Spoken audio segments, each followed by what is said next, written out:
E aí galera, tudo bem? Como é que vocês estão? Eu espero que vocês estejam bem. Hoje eu tô trazendo um vídeo diferente pra vocês, acho que é um vídeo informativo. Eu tô trazendo o meu pai pra falar sobre regime militar ou ditadura pros mais idiotas. Então eu vou fazer algumas perguntas pra ele, vou pedir pra ele falar sobre o que ele passou, o que ele viveu, como foi, da perspectiva de quem realmente estava lá e não desse bando de idiota que fala coisa que tá escrito em livro, que foi escrito pelo Mac e enfim, vocês já sabem a história, né? Então, sem mais demora, sem mais enrolação, vamos começar a sessão de perguntas. Primeiro eu quero que você fala a sua idade, né? Porque vai que o povo fala, não, mesmo com barba branca, o cabelo branco, vai achar que você não tem idade pra ter vivido. Então eu quero que você fale a sua idade primeiro. Tenho 71 anos. Por que houve a tomada de poder dos militares? O que estava acontecendo que eles precisavam tomar o poder? Eu tinha 14 anos, de 13 a 14 anos quando isso ocorreu. Estava naquela época quando o Jânio, ele renunciou. Quem tomou o poder foi o Jango Goulart, né? Jango Goulart. Ele era o vice-presidente eleito. Então ele tomou o poder, mas ele já tinha uma característica comunista assim bastante carregada, porque ele era genro já do Brizola, né? E o Brizola já tinha essa influência também. E começaram a existir nessa época uma espécie de bagunça já, né? Em que cada um queria tomar conta de alguma coisa. Eu não entendia muito bem essa parte. Com 14 anos, né? A própria mídia era muito restrita, né? A Folha de São Paulo, o Estadão, as estações de TV, acho que só tinham três canais, eram de pouca penetração, né? Então o que mais a gente ouvia era o que mais a gente tinha de notícia era no rádio. Então começaram a haver muitas greves, começaram a haver atos terroristas, bagunça mesmo. E culminou em 64, que a coisa começou a ficar muito ruim. Já faltava alimento, já começava a ter fila para comprar feijão, tal, esse tipo de coisa já existia antes de 64. E foi cada vez piorando. Eu lembro que a minha mãe comentava com meu pai para ir buscar as coisas, tinha que ir até um pouco mais longe para ver se achava mais fácil feijão, arroz. Aí o exército acabou entrando em ação. Foi interessante porque eu estava estudando no Senai nessa época, né? Senai é uma escola de aprendizagem industrial que até hoje eu acredito que era imbatível, aquela escola era muito boa. E eu ia da minha casa até a escola, eu ia a pé. Às vezes eu ia de ônibus, mas muitas vezes eu ia a pé. Eu morava no Pari, e do Pari até o Brás, né, onde tinha a escola Roberto Simons, tem ainda, né? Eu ia a pé. E eu, para chegar até essa escola, eu atravessava o Largo da Concórdia. E em 31 de março, quando houve a tomada do poder, eu espantei, porque eu entrei no Largo da Concórdia, tinha tanque de guerra, tinha carros blindados com soldados e tal, né? E eu continuei na minha, atravessei o viaduto, né, que tem um viaduto lá, o viaduto do gasômetro, e fui para a escola. Eles fecharam a escola, não deixaram ninguém entrar, mandou todo mundo para casa. E aí a gente foi para casa e ficamos aguardando. Mas isso aí foi em 2, 3 dias já liberou. Não ficou tão... A única coisa que a gente notava muito é que nas rádios ficava tocando direto o hino nacional, né? O hino da bandeira, um hino do exército brasileiro. E não era assim uma coisa ruim, você não via ninguém bater em ninguém, ou tiros ou qualquer coisa. Foi uma tomada bem pacífica. E foi aí diante, né? Começou. Foi quando o primeiro presidente a tomar o poder mesmo foi o Castelo Branco, Humberto de Alencar Castelo Branco. E como era na rua, como era sair, ir para um shopping, como é que era fazer uma compra, passear, vocês tomavam porrada, tomavam borrachada por qualquer coisa, como é que funcionava durante um lazer ou qualquer coisa desse tipo, fazer uma compra e trabalhar, apanhava porque ia trabalhar ou não? Não tinha nada disso. A gente, quando chega, por exemplo, à noite, como eu estudava o dia inteiro, quando eu voltava para casa, eu saía na rua, ia conversar com meus amigos, tal, né? Até tinha uma esquina lá onde a gente se encontrava, era uma padaria, que existe até hoje lá. A gente via que tinha bastante carros da polícia, não se via isso antes. Então a polícia intensificava mais as rondas. Na época eram uns carros vermelho e preto, que o Paulo paulistano acabou apelidando de cerejinha esses carros, né, por causa das cores, né? Quando chegava até umas 10 horas, mais ou menos, não havia nada. Daí para frente existia uma espécie de toque de recolher. Quer dizer, menores de 16 anos, eles não poderiam ficar depois das 10 ou da meia-noite, eu não me recordo bem. E se ficassem, teriam que mostrar a carteira de trabalho, que estava empregado, tal, senão era recolhido para a delegacia, né? Quer dizer, você não provava que trabalhava, já tinha uma disciplina aí, né? Não ficava qualquer um na rua. E depois da meia-noite poderia ficar quem era maior de idade, desde que devidamente documentado, principalmente com carteira de trabalho. Como é que era a parte de arte? Como é que eram os artistas, os músicos, os artistas em geral, teatro, essas coisas? Como é que acontecia? Porque a gente fica sabendo que todo mundo levava porrada. Que você subia no palco, levava porrada, você cantava alguma coisa, levava porrada. É verdade isso ou não é bem assim? Não tem nada disso. Foi inclusive nessa época, né, de 66, eu acredito, de 66 até 68, 70, é que tiveram os festivais de música na Record, onde o Chico Buarque apresentava as músicas dele, onde o Caetano Veloso apresentava as músicas dele, onde o Gilberto Gil, o Geraldo Vandré e outros artistas, né, apresentavam as músicas. O Caetano Veloso chegou a ganhar um festival, o Chico Buarque ganhou um festival, o Gilberto Gil ganhou também um festival nessa época. Todo mundo ia para o teatro, gostava de ver, porque era tudo livre, as letras das músicas, elas tinham um tom de crítica, né? Elas tinham um tom de crítica, mas nunca foram censuradas. Não houve censura dessas músicas, pelo menos dessas dos festivais. Isso com relação à música. Teatro. Eu mesmo fui assistir uma peça chamada Feira Paulista de Opinião, que trabalhava o Jô Soares e todo esse pessoal, né? Essa peça era feito alguns atos, descia a cortina, entrava outros artistas, tinha um tipo de diálogo diferente e tal, sempre com um pouquinho de crítica, tal. Mas passava batido. Ninguém subia no palco. Não vinha um soldado ou um general, tá? Para isso, não. Tinha nada disso. Porque você estava lá e você não via isso. Não via, porque a gente assistia normal e eu nunca vi isso acontecer. Eu assisti a peça Hair, em que trabalhou o Antônio Fagundes, Armando Bogos. Teve até um ato no final dela, em que todos os artistas se alinharam no palco, abaixou uma cortina, depois que levantou, e todos eles ficaram nus, em pelo mesmo, algum tempo, e eles cantando o final da peça. Não teve censura, não teve bloqueio, nada. Eu assisti uma peça no Teatro Oficina, do Galileu Galilei. Galileu Galilei, quando ele colocou, na época, para a igreja, ele estava dizendo que a Terra não era mais o centro do universo, e que a Terra girava em torno do Sol e tal. Então tinha aquela coisa da igreja não aceitar isso e tal. Então também era uma peça com um fundo de crítica bastante pesado. Também não foi censurada, foi feito normalmente. Todas essas peças que eu assisti, elas tinham artistas que até hoje ainda trabalham em novelas e nunca foram reprimidos nem nada. Então a gente pode dizer que o Caetano Veloso, o Chico Buarque, mais o Caetano Veloso e o Chico Buarque, são hipócritas de reclamarem da ditadura, sendo que eles não foram tão censurados assim, ou não? Com certeza. Eles, como eu disse, eles participavam de festivais, eles escreviam peça, o Chico Buarque escrevia peça, o Gilberto Gil fez grandes músicas, tal, tudo nessa época. Depois eles começaram a ter uma postura política um pouquinho mais agressiva, mas uma postura que, como eles eram artistas, eles influenciavam. Então, aí sim, por volta de 68,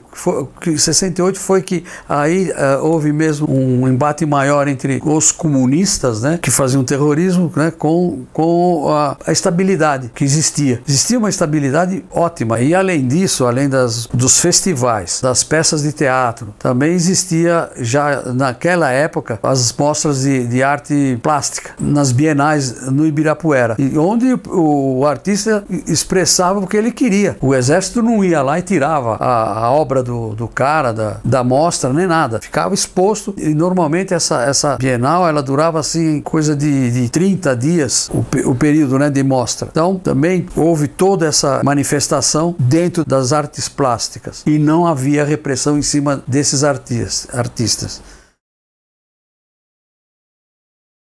E sobre o emprego, trabalhar, como é que estava a indústria, o que aconteceu com a indústria, com a economia do Brasil quando estava durante o regime militar? O que aconteceu? Afundou tudo? Você não podia trabalhar, não tinha emprego? Como é que era que funcionava?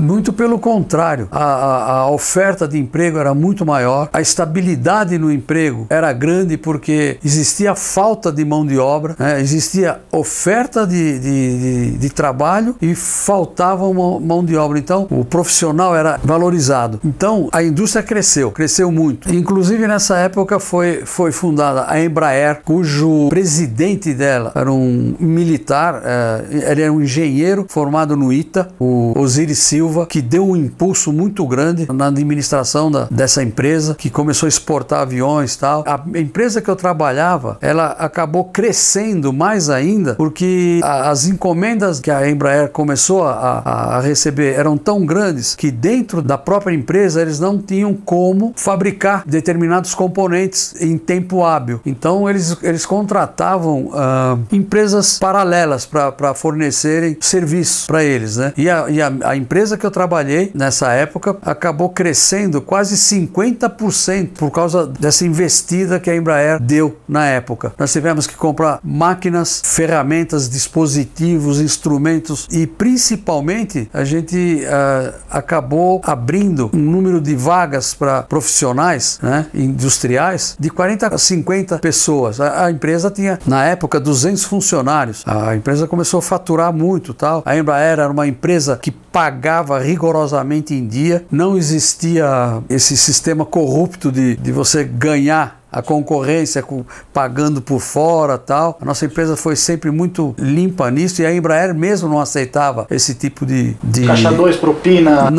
Não. E quando existia isso, imediatamente a empresa que entrava nesse esquema e funcionários da Embraer eram demitidos sumariamente. E a empresa era eliminada do cadastro. Isso eu presenciei. Inclusive um funcionário da Embraer saindo de dentro da Embraer num camburão. Um funcionário do setor de compras. Então, foi nessa época que foi instituído o Fundo de Garantia, o FGTS, que fazia o quê? Ajudava o funcionário. Quer dizer, não reprimia, não tirava dele nada, muito pelo contrário, a empresa tinha que pagar uma parte, o funcionário também pagava uma partezinha e tal, mas funciona até hoje. Quanta gente está tendo benefícios com a introdução do Fundo de Garantia. Então você aí que está reclamando que acha ditadura, não sei o que, tá lá indo sacar seu FGTS, você é um hipócrita. Também teve uma coisa interessante, a empresa ela não tinha capital suficiente para desenvolver um projeto novo, porque isso demanda muito dinheiro em engenharia, em processo, em ferramental e uma série de coisas. Na época, o governo acabou introduzindo uma espécie de um plano pelo BNDES chamado FINEP. O FINEP, na realidade, era um programa do BNDES que beneficiava não só as indústrias, não. Artistas. Até hoje eu tenho discos desses de vinil que foram o que o artista, a banda, o grupo, foi financiada pelo FINEP. O FINEP, na realidade, significa Financiamento de Estudos e Projetos, em que você apresentava o projeto e eles faziam uma análise extremamente meticulosa para ver, inclusive, a viabilidade econômica, financeira, tudo, para a própria empresa que fosse desenvolver esse projeto e programava o financiamento desse estudo, desde a contratação de profissionais até a entrega do produto. Inclusive, no nosso caso, o FINEP contemplava você expor esse equipamento em uma exposição apropriada. No nosso caso foi na Feira da Mecânica. Nós expusemos 2 grandes máquinas operatrizes, para vocês terem uma ideia, pesava em torno, assim, as duas junto de umas 60 toneladas. Então era o governo incentivando a indústria para alavancar mais ainda o progresso. Acho que por volta de 64, logo no comecinho da ditadura, né, que o pessoal fala hoje, foi instituído o BNH. O BNH era um Banco Nacional da Habitação. Ele contemplava um financiamento já da casa própria. Naquela época já existiu esse programa do BNH. Eu mesmo cheguei a comprar um apartamento pelo BNH em 1975, 76, que depois eu não queria mais aquele apartamento, eu resolvi vender. Era tudo muito fácil de resolver, sem muita burocracia, consegui passar para frente esse apartamento pelo BNH. Inclusive nessa época as melhores estradas rodoviárias, né, foram feitas pelos militares. Eu posso dar exemplo de pelo menos 2 que eu lembro bem, que foi a Castelo Branco, né, a rodovia Castelo Branco, e a rodovia dos Trabalhadores. Foram estradas de nível internacional, de engenharia, de segurança. Nessa época ainda é que surgiu uma frase chamada milagre econômico, e não foi nada mais, nada menos que um crescimento brutal na economia brasileira. As indústrias, principalmente automobilísticas, deram um grande passo para frente com o investimento de fora, o incentivo ao industrial brasileiro de construir equipamentos, de comprar equipamentos, também foi muito grande. As obras de hidrelétricas famosas, Furnas, Itaipu, foram todas elas praticamente feitas nessa época. As siderúrgicas, houve bastante investimento em cima das grandes siderúrgicas, né? A CSN, na época a Cosipa, a siderúrgica de Tubarão, Açuminas e outras foram impulsionadas nessa época. E quem estava nesse comando da economia foi o Delfim Neto. Esse cara é um gênio. Ele conseguiu estabilizar a inflação, conseguiu deixar todo o sistema funcionando com sincronia, até com a economia externa, porque a gente exportava mais. Na época existiu uma medida do governo de proteger a indústria nacional que proibia a importação de determinados equipamentos. E era assim, se eu tivesse que comprar uma furadeira, e essa furadeira é estrangeira, e havia um fabricante dessa furadeira no Brasil, eu estava proibido de comprar essa furadeira. Só compraria essa furadeira de fora se eu também comprasse uma nacional. Isso ocorreu dentro da minha empresa, em que a Mercedes-Benz iria comprar uma fresadora alemã e a gente era consultado na época, eu não lembro bem, mas acho que era o Cassex. Eles consultavam a gente, como a gente tinha um cadastro no BNDES de fabricante, que dava direito para a gente financiar uma empresa o nosso equipamento. Quer dizer, foi nessa época instituído esse programa. O empresário queria comprar uma máquina, ele não tinha dinheiro para comprar à vista, então ele recorria ao BNDES, que fornecia financiamento chamado Finame, que existe até hoje, que financiava o empresário comprar o equipamento, pagando para quem fabricasse no ato que o equipamento saía da empresa. Era vantagem para os dois lados. Quem comprava tinha uma carência de 6 meses a 1 ano para começar a pagar, quer dizer, ele tinha tempo suficiente para fazer o equipamento começar a render, para depois começar a pagar as prestações, que em geral eram de 5 anos. E o fornecedor, o fabricante, recebia no ato da emissão da nota fiscal. A empresa soltava a máquina para o cliente, o Finame já com a nota fiscal já mandava todo o dinheiro para a empresa. Então isso foi instituído nessa época e por isso o desenvolvimento foi muito grande. Eu estava dizendo da Mercedes, que queria comprar essa fresadora, eles queriam comprar e compraram essa fresadora alemã, e aí eles consultaram a nossa fresadora e compraram uma fresadora também. Então, acabamos ganhando a venda dessa máquina em cima da proibição que existia do governo de não deixar importar. Isso é mentira. Podia importar, desde que você fizesse uma aquisição similar. Nessa época, eu podia fazer hora extras na empresa, porque primeiro que faltava mão de obra. Nessa empresa que eu trabalhei, eu fui convocado para, se eu quisesse, participar de um programa de manutenção preventiva durante a parte da noite, aos sábados e domingos, que eles iriam me pagar hora extras para organizar esse sistema de manutenção preventiva, que era lubrificar máquinas, limpeza e outras coisas. Com esse trabalho, para se ter ideia, eu trabalhei durante praticamente 1 ano e pouco, eu chegava a fazer 180 horas extras mensais, e eram pagas, e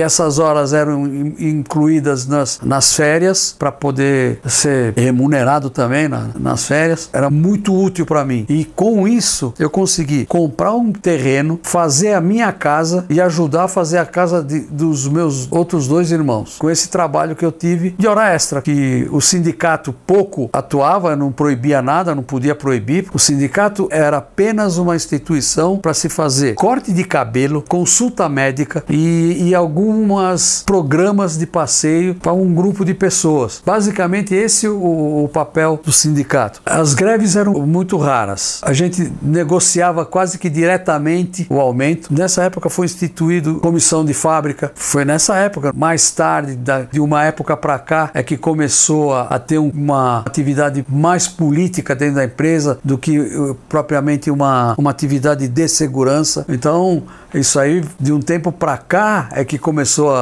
desde 86, 87, que começou a ter muita, né? Desde quando acabou a ditadura. Como é que ficou a segurança? Como é que era andar na rua? Como é que era assalto? Se tinha bandido, se não tinha bandido, se o cara ia preso mesmo, se tinha estuprador? Como é que funcionava? Como é que era essa época? Olha, como essa época eu vivi a minha juventude praticamente, e depois eu casei ainda dentro dessa época tal, eu nunca tive nenhuma informação de existir quadrilhas que aterrorizavam em favelas, aterrorizavam nas ruas, em altas horas. Você podia ficar na rua até a hora que fosse, desde que tivesse devidamente documentado, você podia ficar na rua tranquilo, tinha sempre um carro da polícia, bandido mesmo a gente nem ouvia falar que existia, nem ouvia falar. Era uma coisa impressionante a tranquilidade como você podia andar na rua. Mulheres, a gente ia no cinema 6, 7 horas da noite, saía 10, 11 horas da noite e vinha a pé. Eu vinha a pé do centro de São Paulo pro bairro do Pari. A gente vinha em 3, 4 pessoas, meninas tal, a pé. Em termos de distância assim, uns 8 quilômetros mais ou menos, que você andava por ruas escuras, né? Nem todas as ruas eram iluminadas, mas nem por isso você andava com medo nem nada, porque não tinha essa presença que nem hoje dessa bandidagem toda. Não tinha, não existia. A polícia era realmente rígida com relação a isso. Então é isso, eu acho que o vídeo foi bem informativo, ficou um pouco comprido, lógico que ficou comprido porque não tem como falar de tanta coisa assim em pouco tempo, mas eu acho que foi bem informativo e eu acho que dá pra você perceber que você não pode confiar em qualquer pessoa que sai falando de ditadura sem ter vivido, sem ter passado nessa época. Geralmente se você tava levando borrachada, cacetada e tudo mais, é porque você não tava fazendo alguma coisa que presta, alguma coisa de errado você tava fazendo. E agora todo mundo é santo, depois que passa todo mundo é santo. Ah, eu apanhei, não sei o que, só pra ganhar benefício. Enfim, não confie tanto assim no seu professorzinho de história que tá de iPhone com a camiseta do Che Guevara. É isso aí, galera. Eu espero que vocês tenham curtido. Se vocês curtiram, deixa o like aí, espalha o vídeo, divulga bastante, que é um vídeo legal, um vídeo informativo. Então acho que vale a pena dar uma força, dar uma ajuda. E a gente vai ficando por aqui. Se cuidem. Até a próxima. E tchau!